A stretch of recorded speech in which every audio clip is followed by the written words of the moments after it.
Au nom du Père et du Fils et du Saint-Esprit, ainsi soit-il. Eh bien, chers frères, bien chers amis, en cette vigile de Noël,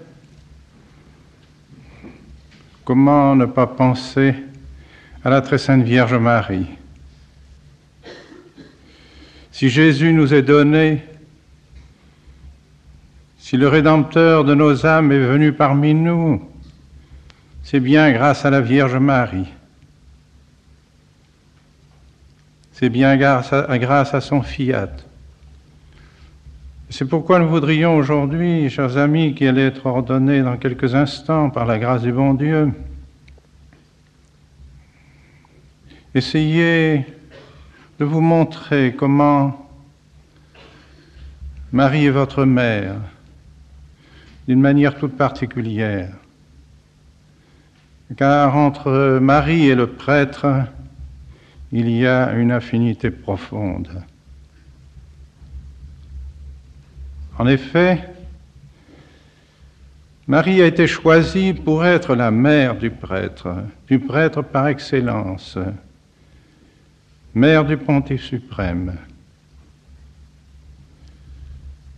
Et pour cela, elle a été choisie entre toutes les femmes, benedicta tu in mulieribus.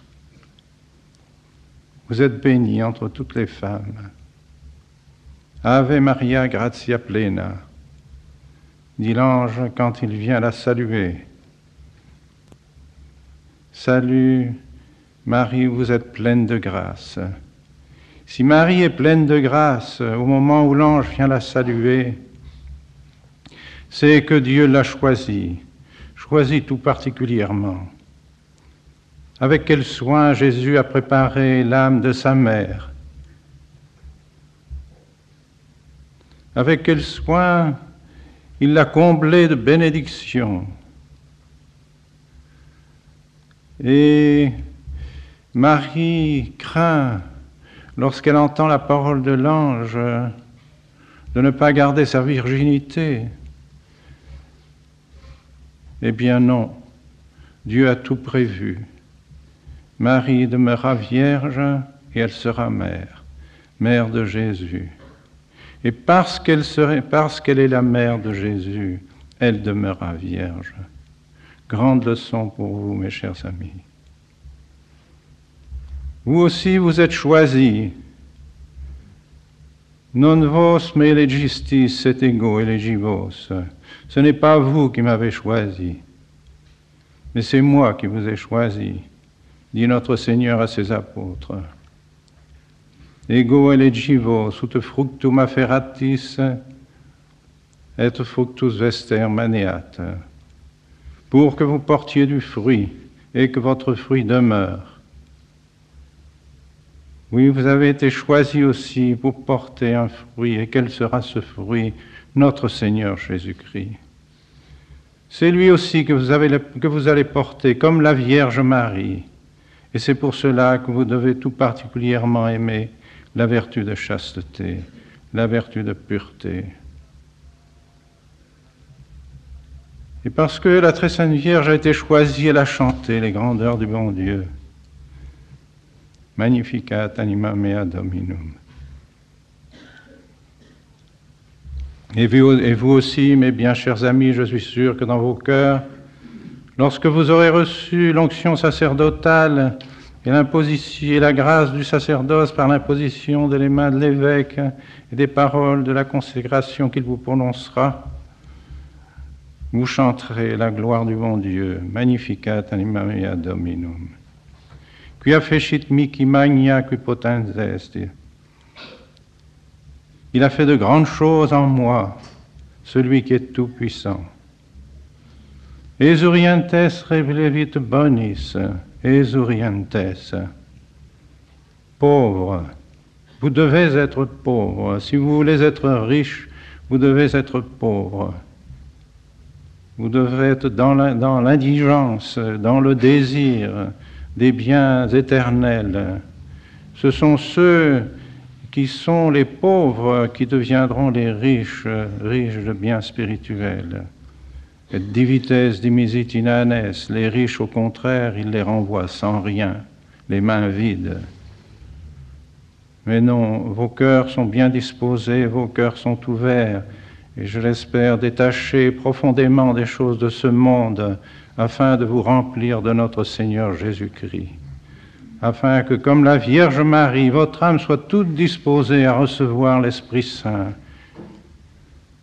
Et virtus altissimi ombrabit tibi. Et la vertu du Très-Haut viendra sur vous. Et en effet, le prêtre, l'évêque, va appeler sur vous tous les dons du Saint-Esprit.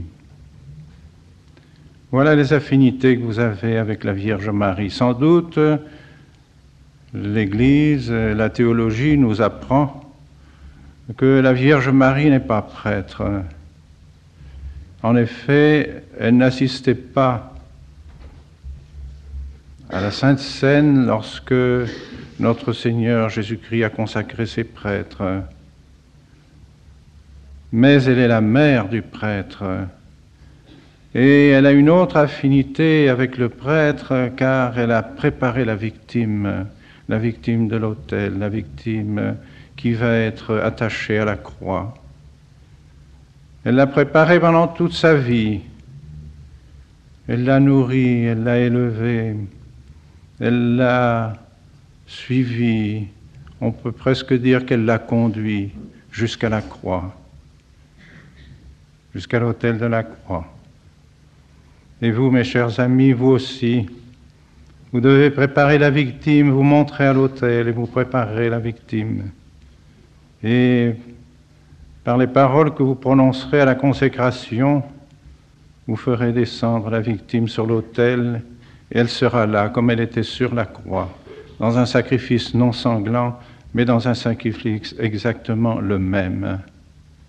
Et la Vierge Marie sera présente lorsque vous prononcerez ces paroles, présente comme elle l'était auprès de la croix. Alors demandez à la très sainte Vierge Marie de mettre en vous les dispositions qu'elle avait, car elle a offert la victime, elle l'a offerte au temple, elle l'a offerte lorsqu'elle était près de son divin Fils au pied de la croix, non pas comme prêtre encore une fois, mais comme mère de Jésus, co-rédemptrice, mère de tous ceux qui allaient participer à la rédemption. Et c'est cela votre rôle. Et le grand désir que vous devez avoir dans vos cœurs, de donner Jésus au monde, comme la Vierge Marie l'a donné pour la rédemption des péchés du monde. Vous continuerez l'œuvre de la rédemption de notre Seigneur en donnant Jésus aux âmes.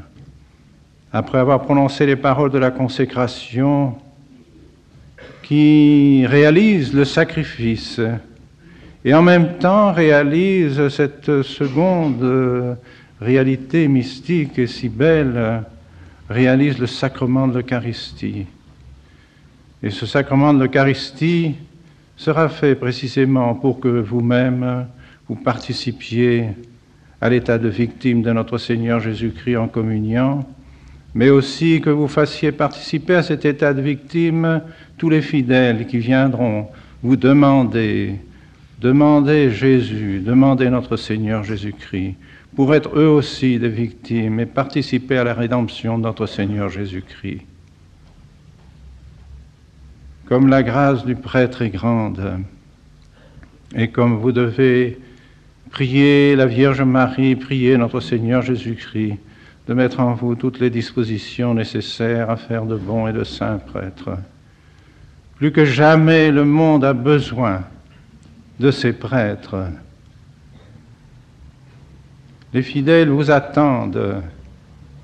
Les fidèles ont soif de l'Eucharistie, soif de notre Seigneur Jésus-Christ. Allez-vous les tromper? Allez-vous les abandonner? Les enfants ont demandé du pain et ils n'ont trouvé personne pour le rompre. Mais vous serez là pour rompre le pain de l'Eucharistie et le donner à ceux qui le demandent, le vrai pain de l'Eucharistie, notre Seigneur Jésus-Christ. Voilà ce que nous souhaitons pour vous. Voilà ce que vous avez préparé pendant des années au séminaire. Voilà quel était votre idéal.